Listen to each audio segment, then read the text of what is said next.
মৃত্যুর পরে কি কোনো কনসিয়াসনেস থাকে?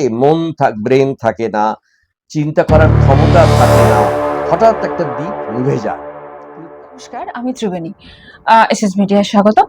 আমি বিষয়টা যখন ঠিক একটু অন্যরকম মৃত্যুর পর যেটা হয় কি আমরা দেখেছি বারবারই, তিনি জীবিত আছেন, তাকে আমরা গালমন্দ করেছি বা এরকম কিছু, অথচ তিনি একটা সময়ের পরে তাকে আমরা গান স্যালিউট দিচ্ছি। আমাদের কি বিচার করার শক্তিটা কোথাও গিয়ে ওই মৃত্যুর পরে জাগ্রত হয়ে উঠছে?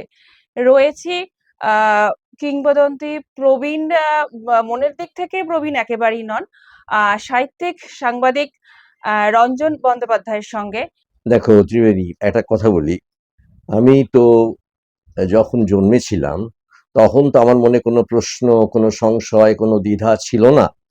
আমি জন্মাবার সময়ও কোনো স্মৃতিও আমার নেই। অনেক দিন পর্যন্ত কোনো স্মৃতি নেই ছোটবেলার।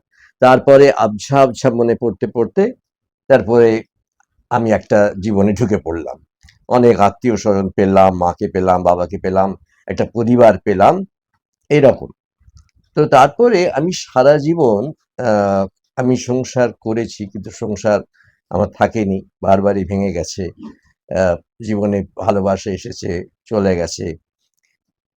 যেটা যায়নি সেটা হচ্ছে আমার কাজ এবং কাজের উদ্যম, কাজের উৎসাহ, কাজের প্রেরণা এবং কাজের যে একটা পথ সরণি তৈরি হয় জীবনে, সেটাও আমার থেকে গেছে। আমি এখনো কাজ করছি এবং প্রতিদিন আমি লিখি, প্রতিদিন আমি লেখাপড়া করি, লেখাপড়ার মধ্যেই আছে এবং মোটামুটি আমার জীবনটা লেখাপড়ার মধ্যে কেটেছে। প্রথম জীবনে অধ্যাপনা, তারপরে জীবনে সাংবাদিকতা, মোটামুটি এটাই।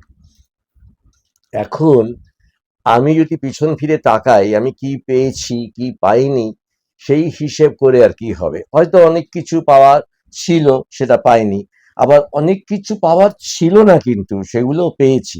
সুতরাং আমার কাছে মনে হয় যে আমি জীবনের কাছে কৃতজ্ঞ বোধ করি, আমার দীর্ঘ জীবনের কাছে আরো কৃতজ্ঞ বোধ করি যে আমি কত রকম সম্পর্কের মধ্যে দিয়ে, কত রকম অভিজ্ঞতার মধ্যে দিয়ে আমি চলেছি। দুঃখ পেয়েছি প্রচুর, ভাঙনের মধ্যে দিয়ে গেছি, কিন্তু সমস্ত দুঃখ, সমস্ত ভাঙন আমার লেখাকে এগিয়ে নিয়ে গেছে, আমার অভিজ্ঞতাকে এগিয়ে নিয়ে গেছে, এসব ছাড়া কিছু করতে পারতাম না। এখন আমার মৃত্যুর পরে আমাকে কয়েক সেকেন্ড মানুষ মনে রাখবে, না কয়েক ঘন্টা মনে রাখবে, না কয়েক দিন মনে রাখবে, সেটা আমি ভাবি না একেবারে। আমার একটা জিনিস শুধু দ্বন্দ্ব হয়, সেটা হচ্ছে যে মৃত্যুর পরে কি হয়। কারণ জীবন তো কনসাসনেস নিয়ে জন্মায়, কিন্তু মৃত্যুর পরে কি কোনো কনসাসনেস থাকে? ব্রেন থাকে না, চিন্তা করার ক্ষমতা থাকে না, হঠাৎ একটা দ্বীপ নিভে যায়। কিন্তু তারপরেও কিছু জ্বলে কি? আমরা মনে করি আত্মা থাকে, আত্মা নষ্ট হয় না, কিন্তু আত্মা কি ভাবতে পারে? আত্মার কি চৈতন্য আছে? আবার যদি আমার পুনর্জন্ম ঘটে, সেখানে আমি কি করব?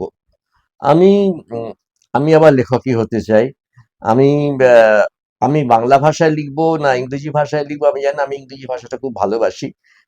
সে ভাষাতেও হতে পারে, আমি অন্য দেশে জন্মাতে পারি, যেন মানুষ হয়ে জন্মাই এবং যেন আবার অনেক ভালোবাসা পাই মানুষের কাছ থেকে।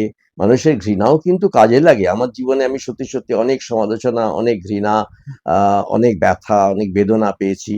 অনেকে আমায় ত্যাগ করে গেছেন, কিন্তু আবার অনেকে আমাকে আকর্ষণ করেছেন, অনেকে আমাকে তাদের পরিসর দিয়েছেন, আশ্রয় দিয়েছেন, ভালোবেসেছেন। বন্ধুত্ব প্রচুর পেয়েছি আমি, বিশ্বাসঘাতক বন্ধু সেরকমও আছে। আর আরেকটা কথা হচ্ছে যে আমি এই জীবনে কখনো কিছু আঁকড়ে ধরে থাকতে চাইনি এবং পরের জন্মেও সেরকমই যেন হয়। আমি যেন কোনো কিছু আঁকড়ে ধরে না থাকতে চাই, যেন আমি কাজের মধ্যেই থাকতে চাই এবং যেন আমি কাজের মধ্যে আমার জীবনের সার্থকতা খুঁজে পাই। পরে আমার এই জীবনে আমার কি প্রাপ্য, আবার আমি কি পাবো, কি প্রাপ্তি আমার ঘটতে পারে, আমি একেবারে ভাবি না। বরং সেই সময়টা কাজ করলে ভালো লাগবে। কিন্তু এই প্রসঙ্গেই বলি, আমাদের সকলের শঙ্কর, শঙ্কর, হ্যাঁ, তো তিনি কিন্তু একটা তার উইশ লিখে একটা উইল উইল তিনি করে গেছেন। বলেছিলেন যে আমাকে যেন ঠান্ডা ঘরে রাখা না হয় হুম, বা এরকম কিছু। আমি আমি কোনো উইল টুইল করিনি। আমার কোনো সম্পত্তি নেই, আমার আমার কেউ নেই অ্যাকচুয়ালি, এবং সেই জন্য আমার এত ভালো লাগে। আমি তো ফ্রি, অ্যাবসলিউটলি ফ্রি। আমি হুইস্কি খেতে খুব ভালোবাসি। গঙ্গা জল না দিয়ে যদি ২ ফোঁটা হুইস্কি আমার মুখে তখন দেওয়া হয়, আমি খুব খুশি হব। কষ্ট দুঃখ পেয়ে এসেছেন, আবার সেই একই জায়গায় ফিরে যাচ্ছি আমি।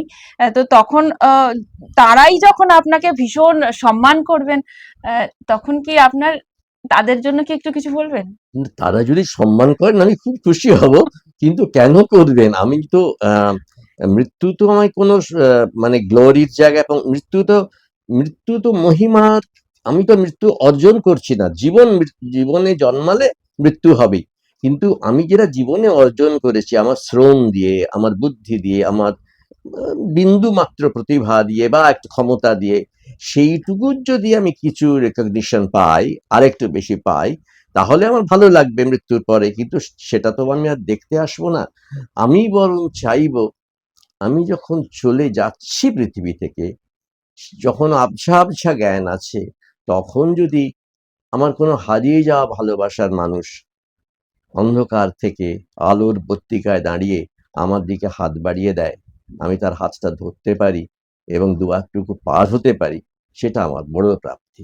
শতায়ু না, উনি অনেক দীর্ঘায়ু কামনা করব, এবং এটাও বলবো যে ওনার মতন এই যে অভিজ্ঞতা, ওনার এই অভিজ্ঞ জীবনের সম্ভার বারবার ওনার লেখায় উঠে আসুক, এবং সেগুলো আমরা আমরা পাঠককুল, আমরা সবাই সমৃদ্ধ হই, এই এই আশা রাখবো, এই কামনাই রাখবো।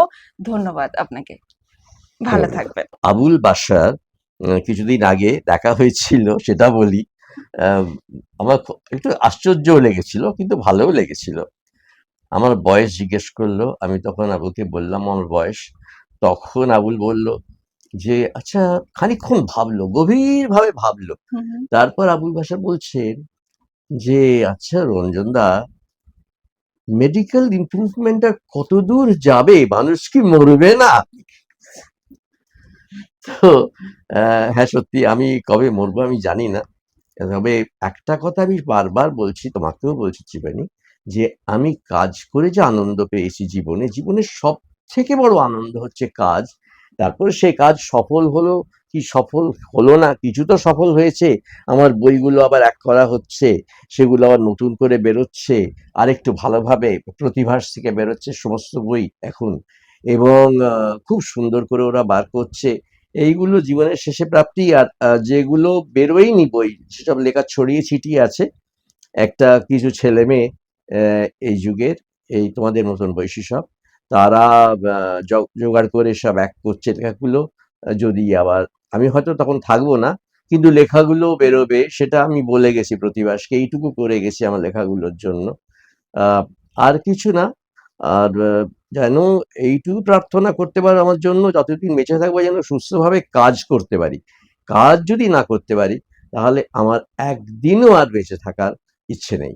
এবং বাংলা ভাষা যদি লিখতেই না পারি, বাংলা ভাষায় যদি আরো কিছু লেখা লিখে না যেতে পারি, সেটা তার থেকে দুঃখের আর কি হতে পারে। সুতরাং যতদিন বাঁচবো লিখবো। একদমই। আর আপনি সুস্থও থাকবেন, এবং আমাদের ওই আবার বললাম, আমাদের পাঠ্যকুলকে আপনি সমৃদ্ধ করবেনই। ধন্যবাদ।